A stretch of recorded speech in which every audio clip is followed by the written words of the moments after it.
Assalamualaikum warahmatullahi wabarakatuh. Saudara-saudaraku sebangsa dan setanah air, mari kita bincang-bincang rileks saja, nggak usah begitu serius. Ini hanya sekedar apa yang kami lihat dari pertanda alam, tapi nggak usah khawatir, ada juga istilah mendung tak mesti hujan. Jadi kita hanya sekedar ngobrol dari sisi lain. Biasanya dalam peristiwa nasional kami akan melihat dari 3 kota atau 3 kabupaten yang sedikit kami pahami memiliki daya magic atau metafisis, yaitu Banyuwangi, Banyumas, dan Banten. Di Banyuwangi itu ada sumur tua yang bisa dirasakan berbau harum. Kalau di Banyumas ada sumur tua juga yang bisa dilihat seperti ada emasnya berkilau. Kalau di Banten itu ada sumur Al-Quran atau santen istilahnya, banyu yang mengandung intisari daripada makna kehidupan. Kenapa kami beri judul Tanda Alam Ganjar Mahfud kalah dalam Pilpres 2024 ini?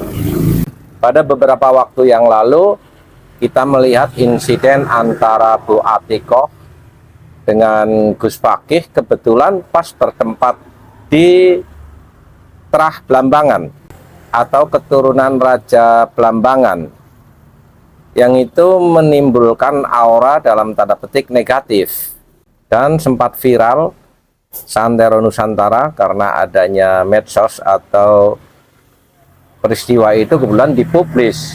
Peristiwa negatif tentunya akan menimbulkan aura yang negatif pula, dan itu cukup sedikit menjadi ganjalan di dalam perjalanan menempuh dunung dan pulung dalam terminologi Jawa untuk meraih sebuah kekuasaan. Yang kedua, dari Banyuwangi pula ada peristiwa Pak Ganjar pas pidato kemarin di hari Kamis sedikit di dalam mengucapkan sebuah kalimat yang sangat populer sampai kepleset. Mari kita lihat. Dan saya juga yakin, saya yakinnya TNI, Polri, ASN, dan penyelenggara pemilu pasti semuanya akan bisa netral, semuanya. Oke, kita ulang. Dan saya juga yakin, saya yakinnya TNI, Polri, ASN, dan penyelenggara pemilu. Mungkin kalau dari sisi psikologis, seorang Ganjar dan timnya yang berbasis partai besar pastinya juga memiliki think tank dan tim survei, di mana secara kajian akademik suaranya selalu turun, membuat beban secara psikologis sedikit mengganggu konsentrasi di dalam pidato.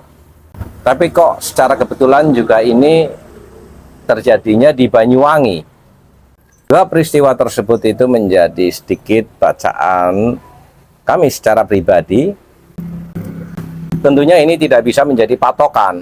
Sekali lagi, mendung tak mesti hujan. Menyangkut di Banyumas, salah satu peristiwa yang cukup mengagetkan adalah ketika ada konser musik yang diselenggarakan oleh tim Ganjar Mahfud. Kebetulan ada insiden di situ, banyak sekali pendukung Prabowo yang meneriakkan yel-yel Prabowo. Ada sedikit insiden dan kebetulan yang menjadi korban adalah bahkan kalau tidak salah ketua Satgas dari PDIP.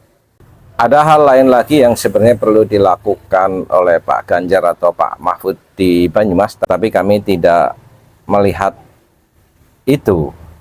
Sehingga ini cukup mengganggu pikiran kami, apakah ini pertanda bahwa Pak Ganjar dan Pak Mahfud akan kalah dalam Pilpres nanti.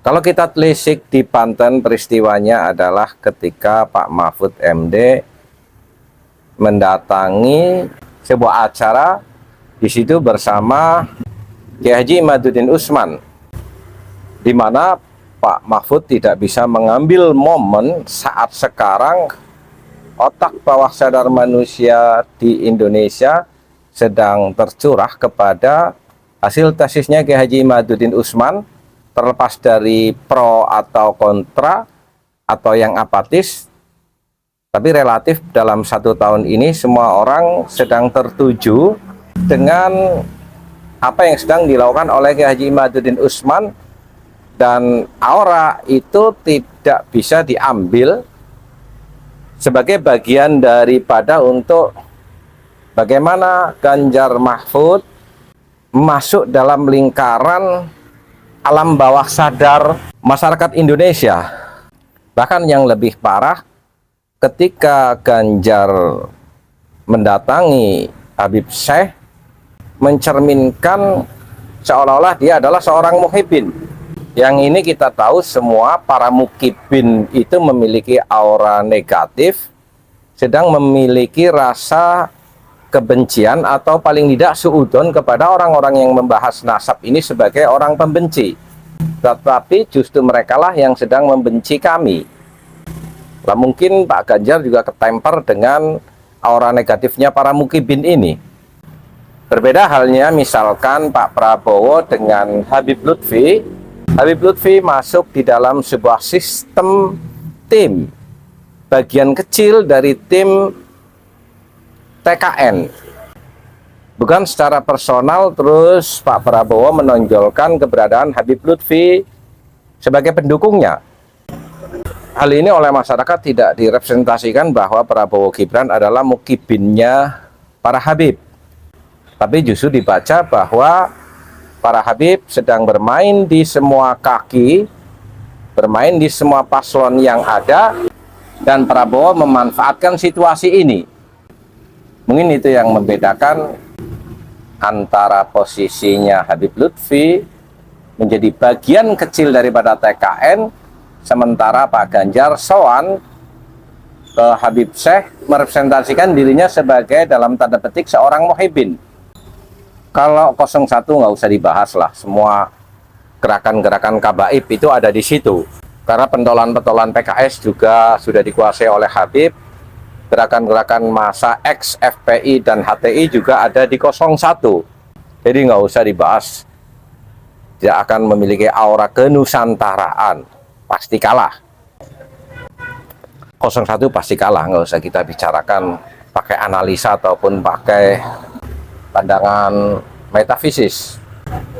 Sekali lagi, ini bukan daripada ramal meramal, hanya biasanya kami melihat pertanda alam secara nasional ini dari 3 kabupaten karena memiliki perjalanan sejarah mitos Joko Lelono menyinggahi 3 kota tersebut, Banyuwangi, Banyumas, dan Banten.